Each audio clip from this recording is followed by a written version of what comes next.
My cheating ex texted. "We just need you at our wedding for closure."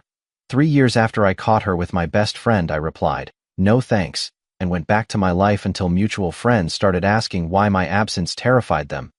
This is going to sound petty, but I need to know if I am being reasonable, because everyone keeps telling me to just get over it. And honestly, I am starting to question my own sanity. I am Jake, 32, work as a project manager for a mid-sized construction company here in Denver. 3 years ago, my life imploded in the most kitsch way possible. I walked in on my girlfriend of 2 years, Madison, and my best friend since high school, Trevor, going at it in Trevor's living room. Not some drunken mistake, not some emotional affair that got out of hand, but a full-blown relationship that had apparently been going on for months behind my back. The details don't really matter. What matters is that I lost two of the most important people in my life in the span of about 30 seconds. The girlfriend I thought I might marry, and the friend I would stood up for in countless bar fights, helped move apartments 4 times, and called when my dad died. I handled it the way I handle everything, like a construction project: cut out the damaged materials, assess what is salvageable, rebuild from a solid foundation. Blocked both their numbers, unfriended them on everything, packed up Madison's stuff and left it on her sister's porch, and moved to a different part of town where I wouldn't accidentally run into them at the grocery store. For 3 years, I have stuck to that plan. Built a new life, got promoted twice, bought a house in Lakewood, started dating again when I felt ready. The no-contact thing wasn't about being dramatic. It was about protecting the foundation I was trying to rebuild. Some relationships cannot be repaired, and I wasn't interested in trying. Which brings me to last Tuesday. Madison texted me. I had blocked her calls years ago, but kept texts unblocked in case of work emergencies or actual important stuff. The message was long, too long, but the gist was that she and Trevor are getting married in 6 weeks, and they want me there. Not just invited, want me there for closure, to heal old wounds, so we can all move forward as adults. I stared at that text for maybe 10 minutes, trying to figure out what universe these people live in where the person they betrayed owes them closure. My response was simple: no thanks. Best of luck. That should have been the end of it. Instead, Madison sent another message, longer this time, about how they have grown as people and how important my forgiveness is to them. How they know what they did was wrong, but they have built something beautiful together, and they want me to be part of celebrating it. The audacity of that statement is still blowing my mind. They want me to celebrate the relationship that started with them lying to my face for months. They want me to watch them promise to be faithful to each other when their entire foundation is built on infidelity. I didn't respond to the second message, but apparently silence isn't an acceptable answer, because now mutual friends are getting involved. My buddy Mike called yesterday saying Madison reached out to him asking if I am okay, if there is something else going on that is making me hold on to anger for so long. Mike, to his credit, told her to leave me alone. But he also asked if maybe I should consider going just to put it all to rest. Here is what I don't think people understand. I am not holding on to anger. I let go of anger 3 years ago when I decided to build a life that doesn't include people who lie to my face and betray my trust. This isn't about punishment or revenge. It is about consequences. When you blow up someone's life for your own happiness, one of the consequences is that they might not want you in their life anymore. When you choose to prioritize your own desires over loyalty and honesty, one of the consequences is that the person you hurt might not be interested in helping you feel better about your choices. I am not angry at Madison and Trevor. I am indifferent to them. But indifference apparently isn't good enough. They need my active participation in absolving their guilt. The wedding is at some upscale venue in downtown Denver. I looked it up online. 150 guests, professional photographer, the whole 9 yards. They are not struggling financially, both have good jobs. This isn't some small, intimate gathering where my presence or absence would really matter logistically. So why do they need me there so badly that they are enlisting mutual friends to pressure me? I think I know why, and it is making me more committed to staying away than ever. Update 1. So it has been 2 weeks since my original post and things have gotten weirder. I thought saying no would be the end of it, but apparently Madison and Trevor have made my attendance some kind of mission. Last weekend, I had 3 separate friends reach out to me about this wedding. Not people I talk to regularly, but guys from our old group who I see maybe twice a year at barbecues or whatever, all with basically the same message. Madison and Trevor are really sorry and just want peace, and my absence is going to ruin the vibe and make everyone uncomfortable. That last part was what made everything click for me. This isn't about my healing. This isn't about closure or growth or any of that therapeutic language Madison keeps using. This is about them feeling awkward at their own wedding, because people are going to notice I am not there, and wonder why. I started asking these mutual friends some questions. Casual stuff, like how Madison and Trevor have been doing, whether they seem happy, that kind of thing.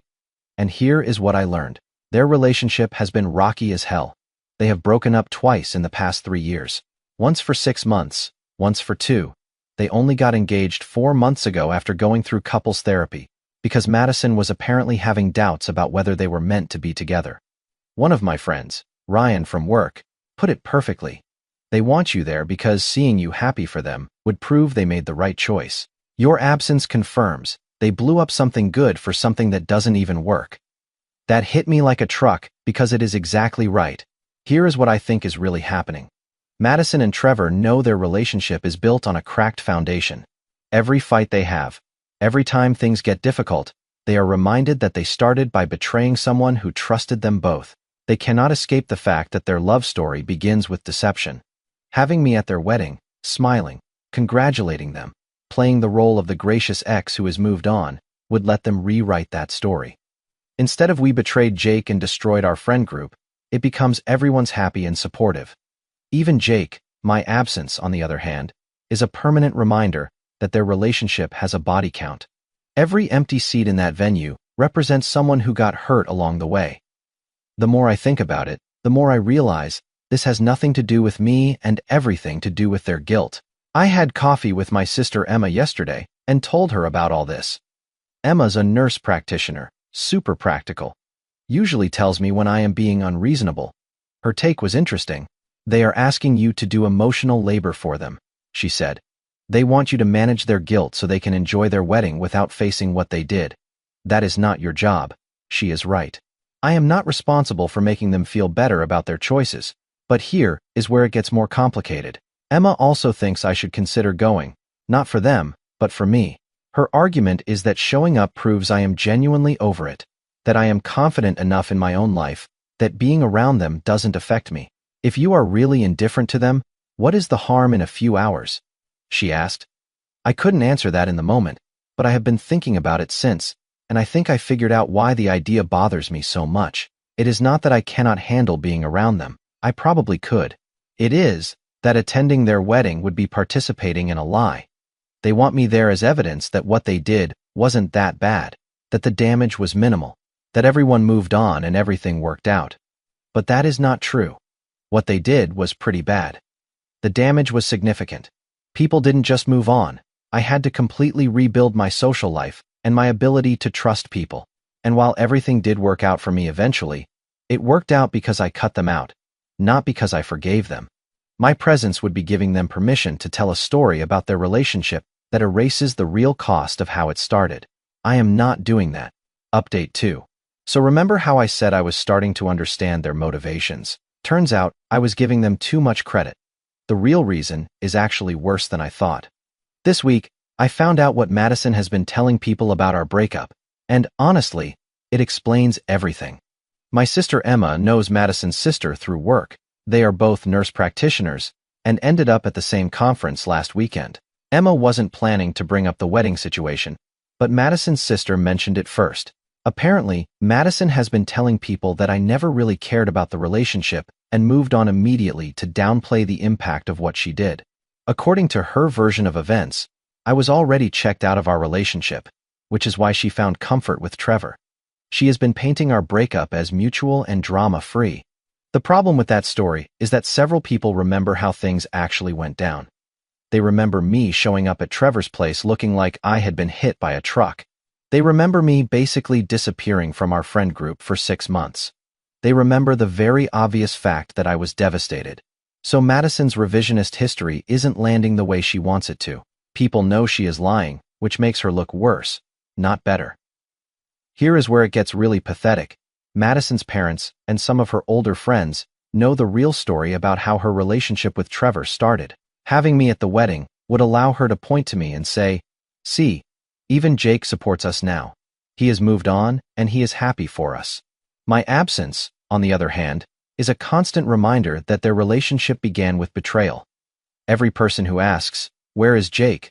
I thought you guys were friends," forces them to either lie or admit that their love story has some ugly chapters. Emma's conversation with Madison's sister revealed something else interesting. Madison is genuinely anxious about the wedding.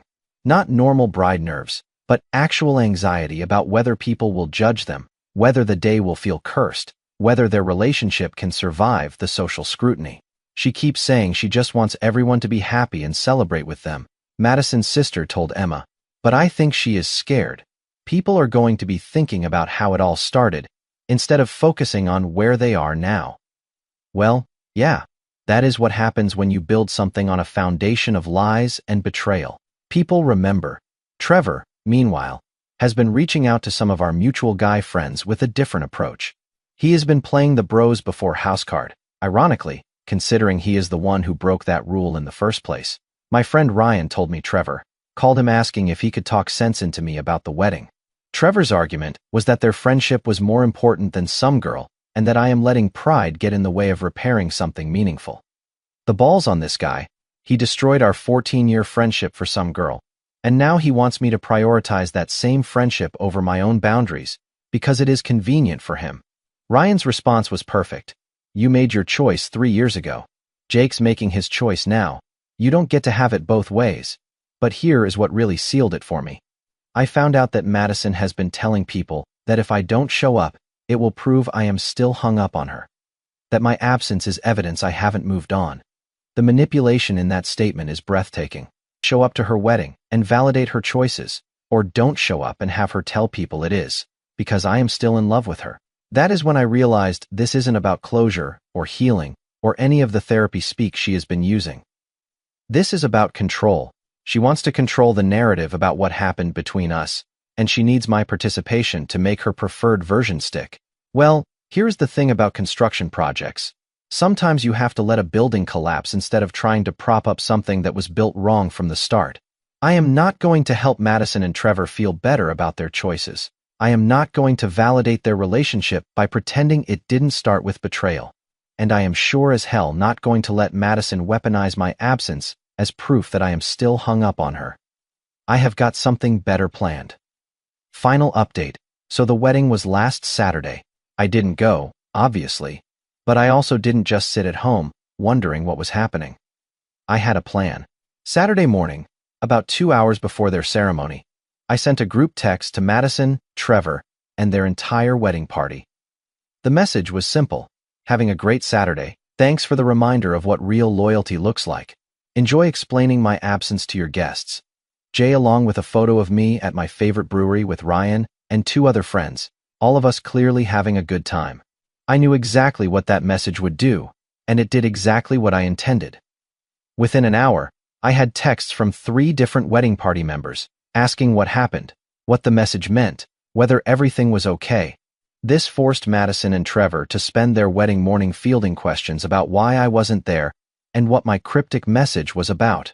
Instead of getting ready for their perfect day, they had to deal with their groomsmen and bridesmaids, suddenly asking uncomfortable questions about the history they had been trying to gloss over. Ryan, who knows some of their wedding party through work connections, told me the prep time was tense as hell. Apparently, Madison broke down crying in the bridal suite, not from happiness, but from stress about whether people were going to spend the whole wedding talking about my absence instead of celebrating their marriage. Mission accomplished. Here is what I learned from mutual friends who attended. The wedding had weird energy. People kept asking where I was, especially the older folks who remembered Trevor and me as inseparable in high school and college. Madison's relatives were asking her mom why Jake wasn't there, forcing explanations about growing apart that everyone knew were bullshit. The reception was worse. During the best man's speech, Trevor's brother made some comment about the friends who have been with us through everything, and several people in the audience looked around confused, because obviously I wasn't there. And I was the friend everyone associated with Trevor. Madison apparently broke down again during the reception when someone at her table mentioned they thought I was supposed to be there. She had to excuse herself to the bathroom, and Trevor had to follow her out, leaving their own reception to manage her anxiety about my absence. But here's the part that really drives home how fucked up their whole situation is. I heard from Emma that Madison's sister spent part of the reception explaining to people that Madison and Trevor grew apart from some old friends, and that sometimes people cannot handle change. Even at their own wedding, they couldn't tell the truth about what happened between us. The best part, 3 different people who attended the wedding reached out to me afterward, people I haven't talked to in years, saying they finally understood why I cut contact and that they respected my choice. One guy told me he had lost respect for Trevor years ago, but never said anything because it wasn't his business.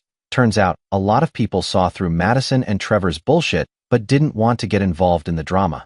My strategic absence gave them permission to acknowledge what they had been thinking all along. 6 months later, I can report that things have played out exactly like I expected. Madison and Trevor's marriage got off to a rocky start because their wedding highlighted their guilt instead of celebrating their love. When you spend your wedding day explaining why certain people aren't there, instead of focusing on the people who are, it sets a pretty grim tone for the marriage. I heard through Emma that they had a huge fight on their honeymoon because Madison was still upset about how the wedding went. She blamed Trevor for not handling the situation with Jake better, and he blamed her for making it a bigger deal than it needed to be. Both of them were right, which is the problem. They created a situation where their wedding day was partially overshadowed by the ghost of their betrayal, and they are both responsible for that. Ryan told me Trevor reached out to him a few months after the wedding, asking if I might be open to clearing the air now that they are married. Ryan's response was perfect. Jake's been clear for 3 years. You are the ones who keep making it complicated.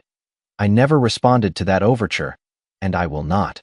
Not because I am angry, but because I genuinely don't care about their marriage, or their guilt, or their need for my validation. They made their choices. I made mine, and the consequences have played out exactly as they should have. Last month, I got a promotion to senior project manager, bought a bigger house in Highlands Ranch, started dating someone who actually understands the difference between loyalty and convenience. My life is exactly what I wanted it to be when I started rebuilding 3 years ago. Trevor's insurance agency laid him off 2 weeks ago. Budget cuts. Emma heard through Madison's sister that they are having marriage problems because Madison blames their financial stress on unresolved issues from their past that are affecting Trevor's work performance. I am not celebrating their struggles, because I am not that petty. But I will say this: when you build something on a foundation of betrayal and lies, don't be surprised when structural problems emerge down the line. You cannot renovate character flaws with a wedding ceremony. The final message I sent them was 6 months after their wedding, when news of my promotion made it through our mutual friend network. Heard through friends, your first year was rough. Building something new on a cracked foundation never works. Hope you figure that out. Don't contact me again. I blocked their numbers after that, not out of anger, but because some chapters need to stay closed.